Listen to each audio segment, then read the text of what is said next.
Alors, bonsoir à tous en ce mardi 4 octobre 2022. Soyez les bienvenus à cette nouvelle présentation du contenu de Mama Juana Media. Pour ceux qui ne le savent pas, mon nom c'est Wildani Osorio et ce soir, j'aurai le plaisir de faire avec vous un retour sur les élections telles qu'annoncées qui ont eu lieu le lundi 3 octobre dernier. J'étais supposé de faire cette présentation avec une des collègues, une des personnes qui participent dans Mama Juana Media, soit Dominique. Cependant, elle a eu des contretemps puis elle tenait à s'en excuser. Donc, on va aller directement au sujet. On va commencer avec quelles étaient les intentions de vote avant les élections. Donc, j'ai quelques informations, quelques liens, des trucs que je suis allé chercher. Donc, avant élection, ce qui est intéressant à voir, c'est que, je vais descendre, dans un article de La Presse, plus précisément, La Presse, le Parti libéral, le Parti libéral était à 17% dans les intentions de vote, et le Parti conservateur était ou aurait été à 15%. Le PQ et Québec solidaire étaient à 13%, puis la CAQ, elle était à 40% dans les intentions de vote. Ça, on parle avant les élections, avant le vote qui a eu lieu. Là, par contre, quand on va voir quels ont été les résultats, je vais ouvrir ce lien. En passant, je tenais à vous dire également, pour les personnes qui verront ce contenu à partir de YouTube, je suis en live, donc vous pourrez nous syntoniser ou vous pourrez syntoniser Mama Juana Media via les lives. On est encore en processus d'établir quels seront les jours et les heures précises parce que c'est quelque chose de nouveau, on ajuste les disponibilités et tout, mais bientôt on sera capable de donner un horaire précis. Pour l'instant, ce qui est clair, c'est qu'on va faire un contenu le plus urgent possible les samedis, mais aussi on veut faire du contenu un soir de semaine. Donc, pour revenir aux élections, donc la CAQ l'a remporté avec 1 685 553 voix, selon ce que je peux voir en ce moment, soit 40,98% des votes. Québec solidaire, de son côté, aurait 634 512 voix, soit 15,43%. Le Parti québécois, 14,61%. Le Parti conservateur, 12,91%, soit 530 891 voix. Et après, ce sont d'autres partis, le Parti vert du Québec, Parti canadien, etc., etc. Mais pour ce qui est de la coalition Avenir Québec, on l'a solidement vu, ils l'ont remporté haut la main pour une autre majorité de 4 ans. Donc ça, c'est les résultats. C'était prévisible, en fait. Moi, si on me demande, est-ce que tu t'en attendais? Oui, je m'en attendais. Est-ce que je suis satisfait des résultats? Non, je ne suis pas satisfait personnellement, mais je m'en attendais, donc je ne suis pas déçu pour autant, contrairement à probablement plusieurs personnes qui étaient déçues des résultats, qui s'attendaient à ce que Gabriel Nadeau-Dubois ou bien Éric Duhaime ou même Dominique Anglade soit la personne qui prenne le mandat, qui prenne les 4 prochaines années de mandat. Ensuite, il faut pas oublier, on dirait qu'avec la pandémie, les gens ont oublié François Legault, qui il était. Permettez-moi, je vais prendre une petite gorgée. Si jamais vous voulez vous exprimer également par rapport à ce qui s'est passé, les résultats des élections, soyez libre d'en parler. J'ai un dispositif ici pour voir les commentaires. Donc, Ricazone Get. Bonsoir, mademoiselle, comment vas-tu? Comment se passe ta soirée? Donc, c'est ça. On dirait que plusieurs personnes, avec la pandémie, ont oublié qui était François Legault avant pandémie. Non, ça, je vais en parler peut-être un peu plus tard. J'avais annoncé, j'avais dit avant... Je vois quelque chose. Qu'est-ce qui se passe? Ok, non, c'est bon. Ok. Donc, quand il y avait les mesures sanitaires en janvier dernier, en janvier 2022, février, tout ça, je disais que les gens allaient oublier pendant l'été, qu'il y allait avoir les relâchements des mesures sanitaires et tout le tralala. Moi, je suis étonné qu'il ait gagné. Moi, personnellement, je ne suis pas étonné, je m'en attendais. Bien sûr, je répète, je ne suis pas satisfait des résultats, c'est mon opinion, j'ai le droit à mon opinion. Cependant, je ne suis pas du tout étonné que Legault ait passé haut la main et qu'il ait vraiment remporté comme on s'en attendait. Donc, je disais que les gens allaient oublier pendant l'été, que ça allait festoyer, ça allait s'amuser, les rencontres, les rassemblements et tout ça. Puis, qu'il allait gagner, qu'il y avait peu de probabilité, en mon humble avis, qu'il l'emporte. Donc, je répète, ça ne m'étonne pas. Ouais, voilà. But the majority like that. Oui, ben justement, c'est ce que j'annonçais dans les anciennes vidéos que j'ai faites l'été dernier. Je disais que si les élections avaient lieu à ce moment-là, Legault allait remporter une majorité, qui allait peut-être avoir des facteurs qui pouvaient influencer, etc., etc. Mais je disais déjà depuis l'été dernier que Legault allait l'emporter avec une majorité et que probablement il allait y avoir des choses qui allaient peut-être changer avec le temps, etc., etc. Cependant, j'avais comme pas tort. OK. Si vous avez des commentaires ou des questions pour faire le retour par rapport aux élections, les personnes qui sont dans le live, ne vous gênez pas, n'hésitez pas. Ça me fera plaisir de parler avec vous si vous avez des questions et que j'ai la réponse ou dans la mesure du possible, je tenterai de vous répondre. Là, je voulais en venir à la partie que les gens ont oublié avec la pandémie qui était François Legault. Et on va en parler un peu. Je veux vous en parler. Qui était le politicien en partie dans le début de son mandat? Car il ne faut pas oublier qu'il a commencé son premier mandat en 2018. Et il n'a pas pu faire pleinement son mandat en tant que Premier ministre, car en 2020, rappelons-nous, on a eu la pandémie qui a affecté le monde entier, de près ou de loin, peu importe.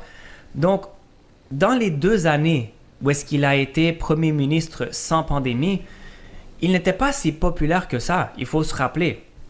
Pour vous donner juste quelques exemples de certaines promesses qu'il a faites, une d'entre elles, c'était la fin du monopole de la SAQ. Et ça, j'en avais parlé dans une vidéo dans mon compte TikTok Wildan Osorio, qu'Éric Duhem avait fait la même promesse et que pour moi, c'était comme un déjà-vu.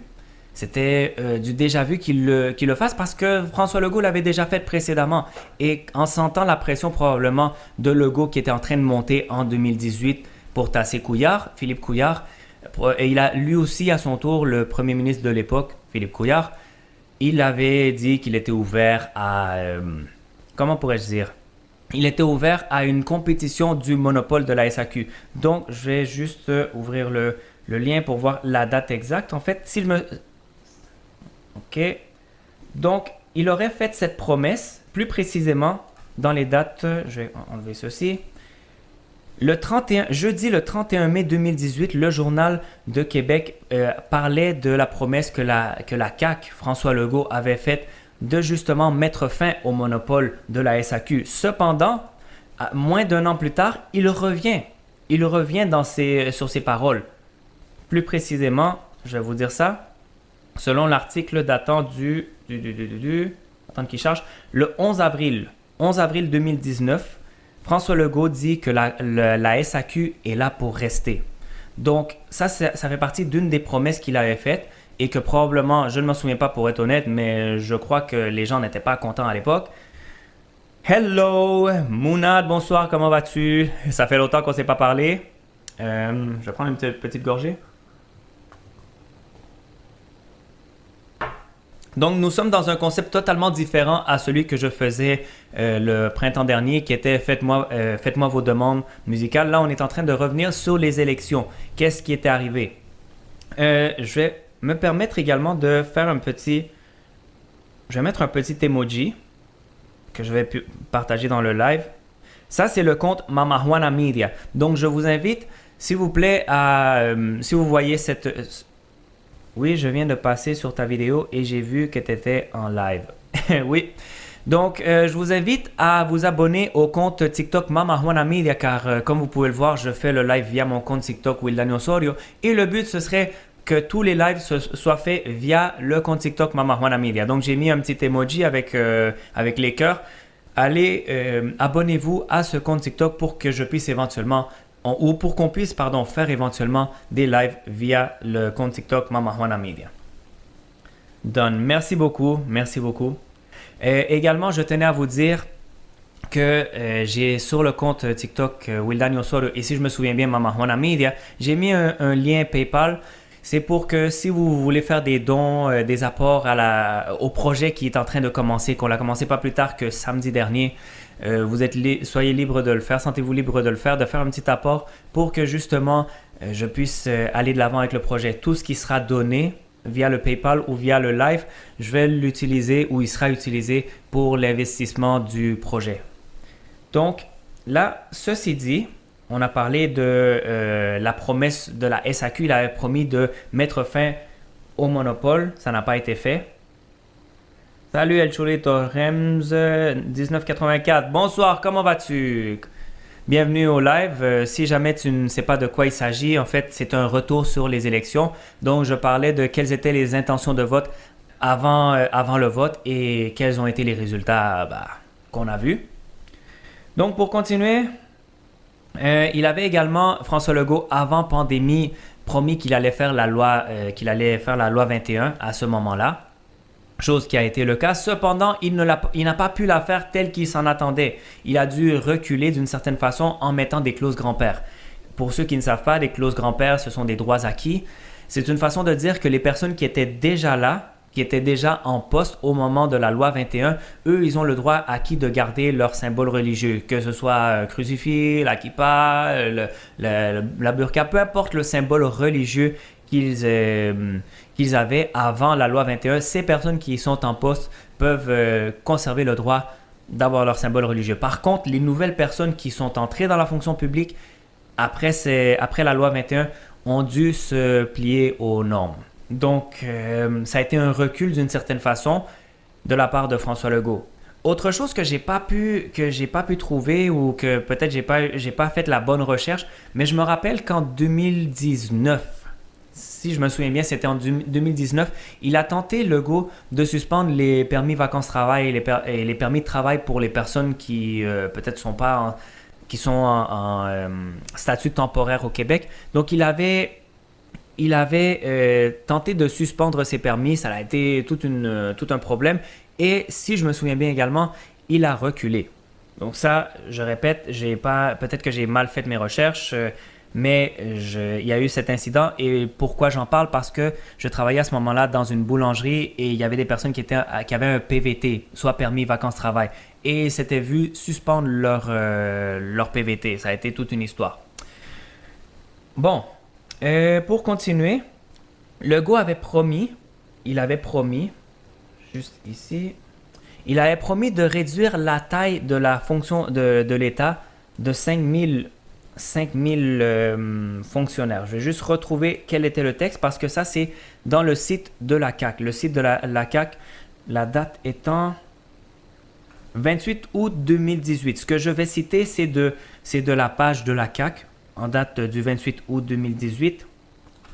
Donc, je cite, « La CAQ estime également que des efforts considérables doivent être faits afin de réduire le nombre de postes administratifs dans le secteur public, un effort que le gouvernement libéral a toujours été incapable de faire. » Donc, il parlait directement du gouvernement qui était en place, soit celui de Philippe Couillard.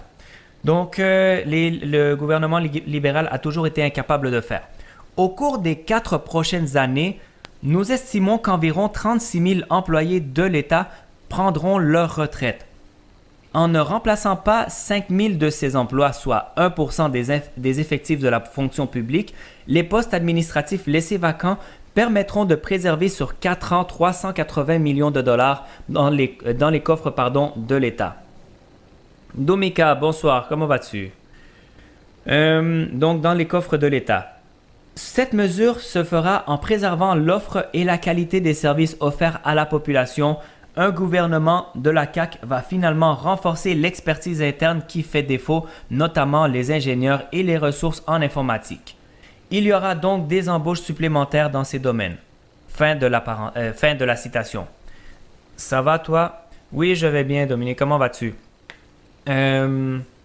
Donc, c'est écrit textuellement dans la page du gouvernement du Québec en date du 28 août 2018. C'était une promesse de réduire de 5 000 fonctionnaires la taille de l'État. Viens en Martinique pour la recolonisation. Si jamais un jour j'ai l'occasion d'aller en Martinique, ça me fera plaisir. Cependant, présentement, je n'ai pas de raison pour y aller. Je répète, si un jour j'en ai l'occasion, ça me fera plaisir d'y aller, de connaître cette belle région des Antilles. Donc, pour revenir, ça c'était la promesse de la CAQ, de réduire de 5 000 fonctionnaires. Cependant, ça a été tout à fait le contraire. Selon ici, nous sommes en live et je suis en train d'ouvrir les pages. Donc, selon un article datant du 13 avril 2021, Legault n'aurait pas réduit de 5 000 les employés de la fonction publique, mais plutôt, je vais le retrouver ici.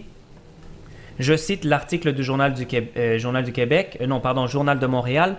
Depuis les élections qui ont porté au pouvoir la coalition Avenir Québec et son chef François Legault en octobre 2018, le nombre d'employés du secteur public en sol québécois a augmenté de 83 300, passant de 918 600 à un peu plus d'1 million en mars dernier. Et je répète l'article pour pas que vous pensiez que c'est de mars 2022, c'est le mois de mars 2021. L'article date du 13 avril 2021. Donc, ils avaient augmenté de 2018 à 2021 on a augmenté de 83 300 fonctionnaires dans la fonction publique. Donc, ils sont plus qu'1 million selon cet article. Également, je tiens à vous dire, le Legault mal fait. Bon, c'est libre de tous et chacun de se prononcer par rapport à cela. Cependant, ce que je vous apporte, ce sont les faits. Ce sont des articles que les gens dans le live ne pourront pas les voir pour X et Y raison. Je vous les présente. Cependant, dans la production pour YouTube, je vais mettre les liens et probablement je vais placer des images ou les textes des articles en question. Continuons. Donc, il avait promis de réduire de 5 000 et il a augmenté plutôt de 83 300 en 3 ans. On doit aussi se rappeler de l'histoire du cannabis. Ça a été la promesse du premier ministre Justin Trudeau dans son premier mandat quand il a été majoritaire. Il a promis de légaliser le cannabis. Cependant, rappelons-nous, François Legault, lui, il était contre ça. Il a tout essayé pour mettre des entraves par rapport au cannabis. Déjà, selon cet article de TVA Nouvelles, je vais prendre une gorgée pendant que ça charge.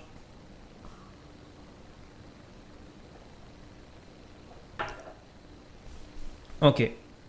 Donc, selon l'article de TVA Nouvelles datant du 25 juillet 2019, interdiction des produits de cannabis comestibles. L'industrie dénonce le gouvernement Legault.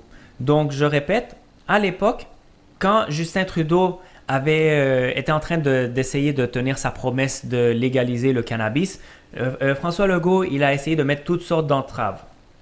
Je cite l'article de TVA Nouvelles. La décision du gouvernement Legault d'interdire la commercialisation au Québec de friandises, de confiserie, de desserts et de tout autre produit à base de cannabis attrayant pour les mineurs ne fait pas l'affaire des producteurs de ce secteur naissant. Donc, ça a été une des plusieurs tentatives à François Legault pour bloquer le cannabis de toutes les façons, mais je répète, ça n'a pas été la seule façon. Après, il a essayé. On va attendre que ça charge. Selon l'article de Radio-Canada, je vais vous dire la date, 3 octobre 2018. La CAQ interdira la consommation de cannabis dans tous les lieux publics. Donc ça a été une autre des tentatives à François Legault de bloquer les gens. Donc le gouvernement, je cite, le gouvernement caquiste de François Legault va interdire la consommation de cannabis dans tous les lieux publics de la province, hausser l'âge légal pour en consommer à 21 ans, donc passer de 18 à 21 ans, et s'assurer que les boutiques de la Société québécoise du cannabis, SQDC, qu'on connaît actuellement, ne se trouvent pas près des écoles. Ok, ça, je dois avouer, je suis d'accord que les SQDC ne soient pas à proximité des écoles. Ça, c'est une bonne chose. Cependant, l'histoire de l'âge légal pour consommer du cannabis de 18 à 21 ans, je ne sais pas. Parce que l'âge légal au Canada, au Québec, c'est 18 ans. L'âge légal, l'âge pour être adulte dans les autres provinces canadiennes ou dans la plupart d'entre elles, c'est 19 ans. Donc, monter la barre à 21 ans, bon. Bref. Donc ça, et qu'il interdirait... le Couche-Tard, ça c'est une autre chose. Couche-Tard s'était présenté comme candidat. Il voulait être un incontournable pour la vente du cannabis. Peut-être que plusieurs gens l'ont oublié, mais Couche-Tard, à cette époque, on va reculer 18 septembre 2018, Alimentation Couche-Tard, veut être l'un des acteurs incontournables dans le marché nord-américain du cannabis et compte se servir du Canada où la consommation de cette substance à des fins récréatives est légale pour atteindre cet objectif. Donc, Couche-Tard, qui, pour ceux qui peut-être ne connaissent pas à l'extérieur du Québec ou du Canada, c'est une entreprise qui a commencé à Québec, corrigez-moi si je suis dans l'erreur, mais plus précisément à Laval, dans la ville de Laval qui est au nord de l'île de Montréal. Donc, Couche-Tard aurait commencé à Laval. Je répète, si je me trompe, corrigez-moi. Et ça s'est étendu même jusqu'à l'international. Donc, Alain Bouchard, le président Alain Bouchard s'était présenté comme candidat pour être un vendeur du cannabis, chose qui n'a pas été le cas. De nos jours, on le sait, c'est le SQDC qui contrôle le marché du cannabis. C'est un monopole, à même titre que la SAQ. Cependant, par rapport au fait de fumer dans les lieux publics, Legault, il a reculé. Le 14 mai 2019, il aurait reculé. Il dit « Québec recule et permettra de fumer du cannabis dans les parcs ». Pourquoi je vous ai parlé de toutes ces choses, du cannabis, de la loi 21, la SAQ et tout ça? Ce sont des choses, des décisions à François Legault qui faisaient qu'il était impopulaire. Les PVT également. Il n'était pas aimé. Qu'est-ce qui a amené le changement dans la perception par rapport à François Legault? C'est la pandémie. Parce que, rappelons-nous, en mars 2020, il s'était montré rassurant. Rendons à César ce qui appartient à César. Il se montrait comme quelqu'un de rassurant et même plus crédible à ce moment-là que François Legault. Que Justin Trudeau. Donc, ça a fait que beaucoup de personnes, m'incluant, on a été du côté à François Legault, respecter les mesures sanitaires, le 2 mètres, même le masque. Mais tranquillement, pas vite, il y a des gens qui ont commencé à se poser des questions par rapport à sa façon d'agir. Ça, c'est un autre sujet à part, mais c'est pour dire que c'est à partir de là, avec les mesures sanitaires, que la perception ou l'opinion au sujet de François Legault a drastiquement changé. Si jamais vous avez des commentaires ou des questions, n'hésitez pas à en parler en live. Je vous lis. Je peux vous lire. Et je tiens à vous rappeler également, j'ai un compte, on a le compte Mama Juana Media. S'il vous plaît, abonnez-vous à ce compte pour qu'on puisse éventuellement faire des lives via le compte Mama Juana Media. Je viens d'envoyer ou je viens de commenter avec un emoji pour que vous puissiez vous abonner. Plusieurs personnes, où j'ai vu une vidéo plus tôt aujourd'hui d'une personne qui disait « Je ne comprends pas. Dans mon algorithme, je voyais des personnes qui disaient « Ah, je vais voter conservateur ou Québec solidaire. » Et ça a été tout sauf ça, en fait. Ça a été Legault all the way, si je me souviens bien, libéral. Donc, comment est-ce possible que dans les réseaux sociaux, on voyait un fort appui pour le Parti conservateur et pour Québec solidaire, mais dans les faits, ça a été la CAQ. C'est parce que je crois, c'est mon hypothèse, la plupart des voteurs, déjà pour commencer, c'était la génération des baby boomers. et ceux qui sont plus âgés. Pour ceux qui ne savent pas qui sont les baby boomers, c'est la génération qui est née après la Seconde Guerre mondiale, soit en 1946 jusqu'à 1964, si je me souviens bien. Après, d'une source à l'autre, ça peut changer. Il y en a qui vont dire que c'est 1945, d'autres vont dire jusqu'à un peu plus tôt, d'autres un peu plus tard.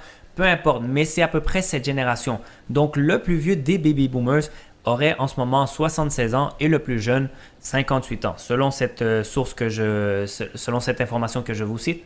Donc, le gros de la population a 58 des boomers, 58 ans et plus ceux qui sont nés avant et tout, qui ont 80, peut-être 90 ans et qui ont voté. Donc, eux, selon ce que je crois, selon ma perception, ce sont les personnes qui ont le plus voté. Ce sont les plus grosse proportion de la population qui a voté et leur vote a été pour François Legault. Après, il faut se rappeler que les 0 à 18 ans, ils ne votent pas parce qu'ils sont mineurs. 0 à 17 ans, pardon. Les 18 à 25 ans, ce sont des personnes qui, oui, il va en avoir qui vont voter, qui vont s'intéresser, et tant mieux qu'ils s'intéressent à la politique, mais pour la plupart, ils ne vont pas voter, soit parce qu'ils ont la tête ailleurs, ça ne leur intéresse pas, ou soit parce que, c'est ça, peu importe, ils vont pas s'intéresser, period. Ensuite, il y a la génération dans laquelle j'appartiens, les 25, entre les 25 et 58 ans, j'avais dit. 25 à 58 ans, il y en a plusieurs qui ne vont pas voter parce qu'ils disent que ce sont toujours les mêmes qui vont gagner. Ce sont toujours les mêmes qui les remportent et au final, on se fait toujours baiser, pour ainsi dire. Et après, les gens qui votent, souvent c'est un vote divisé, donc il n'y a même pas une unité dans les personnes qui ont voté dans cette tranche d'âge, entre les 25 et les 58 ans. Donc c'est sûr qu'avec le poids des baby boomers, des personnes de 58 ans et plus, versus les 25 à 58 qui ne sont pas un poids démographique assez fort pour faire le contrepoids avec les baby boomers, ça pose problème. Ça pose problème pour que notre voix soit entendue.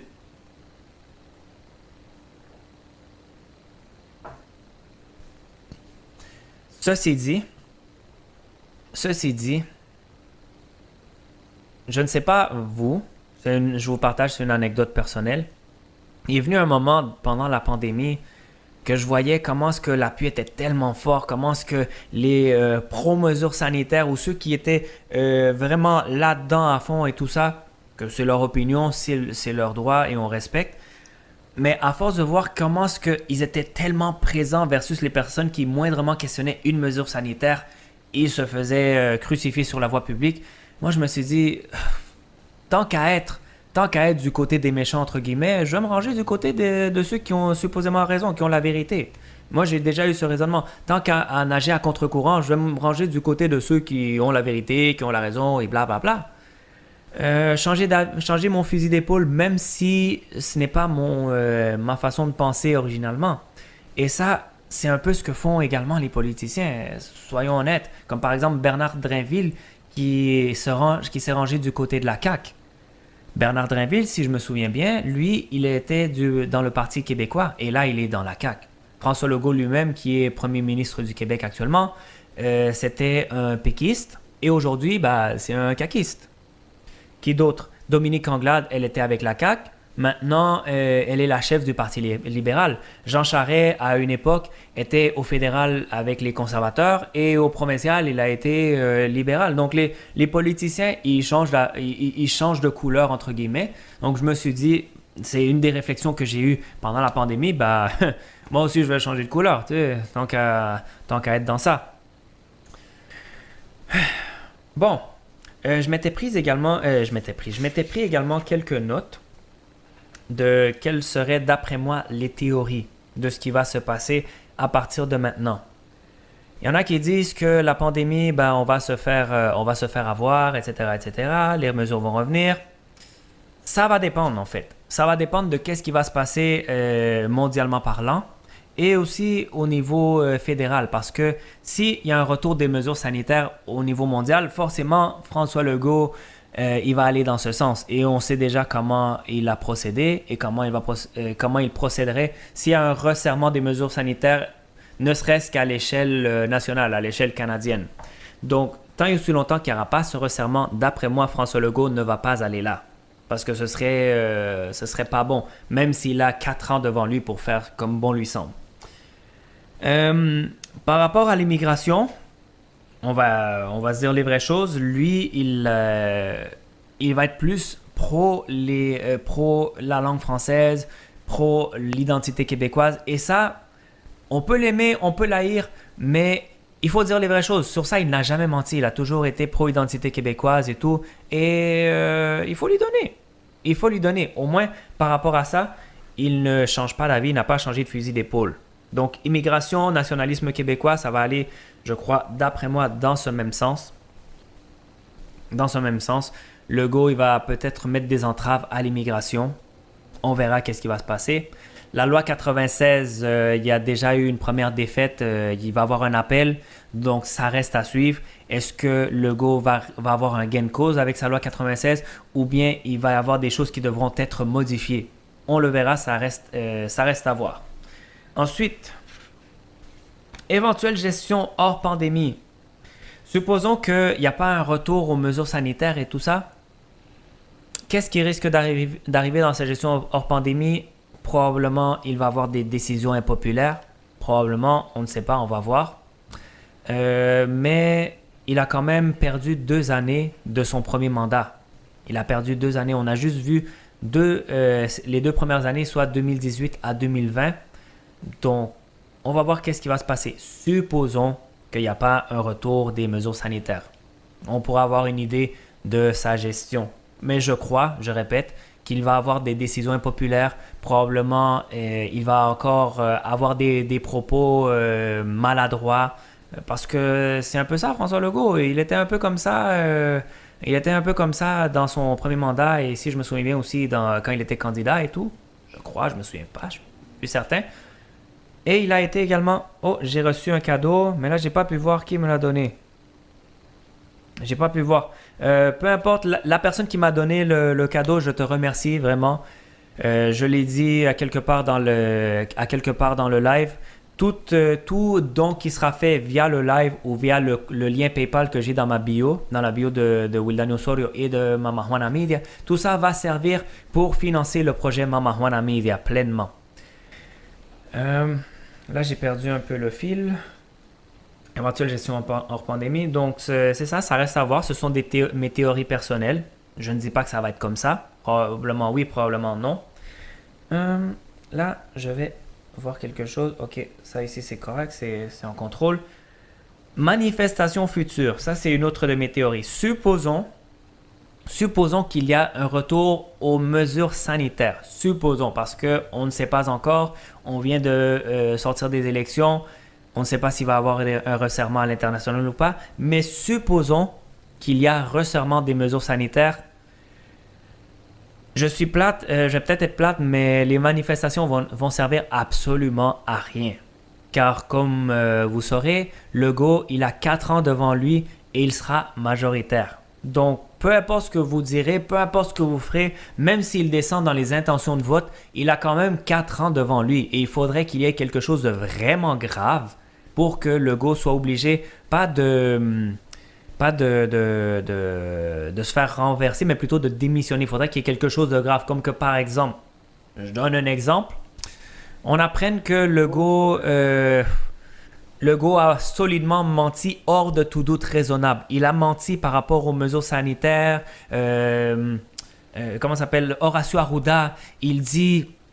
Il révèle des choses par rapport à la pandémie qui étaient fausses et blablabla. Il faudrait que ce soit vraiment un scandale, quelque chose de grave qui oblige François Legault à démissionner dans un mandat majoritaire. Car sinon, la seule façon qu'il aurait pu être renversé, ça aurait été dans un mandat minoritaire. Donc oubliez ça, les manifestations, s'il y a mesures sanitaires, ça va pas vraiment marcher, ça va rien faire. Donc voilà, je crois que ça fait sensiblement le tour des théories que j'avais. L'environnement. On On voit un François Legault qui veut interdire qui veut faire la promotion des véhicules électriques. Est-ce que ça va arriver? Est-ce que ça va pas arriver? Ça reste à voir. Pour l'instant, il n'y a pas assez de véhicules électriques pour atteindre l'objectif, mais ça a le temps de changer. On verra. Mais par rapport à l'environnement, je crois que ça risque de... J'ai entendu un bruit, pardon. Excusez-moi. Je crois qu'il va continuer à aller de l'avant. Il va essayer d'inciter les voitures électriques et l'essence, il n'avait pas fait quelque chose pour empêcher les pétrolières ou les industries à exploiter le pétrole du Québec. Probablement, il va continuer à aller de l'avant. Peut-être que oui, peut-être que non. Mais je crois qu'on dort sur beaucoup de ressources au Québec. On a beaucoup de ressources naturelles au Québec. On pourrait être plus riche même que l'Alberta, j'ose le dire. Je le dis responsablement. D'après moi, le Québec pourrait être plus riche que l'Alberta, mais ce sont les décisions qu'il y a eu à travers le temps, les lois, les taxes, tout plein de choses qui ont empêché le développement du Québec. Cependant, ça, ce sera un sujet pour un prochain contenu. On a fait le tour. Si jamais vous aurez des questions ou des commentaires, vous pourrez les faire dans le contenu qui sera publié sur YouTube, la vidéo, après l'édition que je vais faire et tout. Vous pourrez la commenter. Puis, je vous remercie à ceux qui ont été dans le live. Mon nom est Wildani Osorio. Je répète pour une dernière fois, le compte Mama Juana Media, c'est vers là que je veux éventuellement qu'on fasse les lives, que ce soit ce compte TikTok qui... J'ai vu quelque chose. Ok, non. Donc, je veux que Mama Juana Media, ce soit le compte TikTok qui est les lives, pas le compte TikTok Wildani Osorio, ce soit sur Mama Juana Media, puisque c'est de ça qu'il s'agit. Abonnez-vous à ce compte, abonnez-vous au compte aussi de Doumika qui est dans les commentaires et les personnes que j'ai étiquetées dans les publications. Sur ce, je vous souhaite une excellente soirée. Mon nom, je répète, c'est Wildani Osorio et on se revoit à la prochaine fois. Merci encore.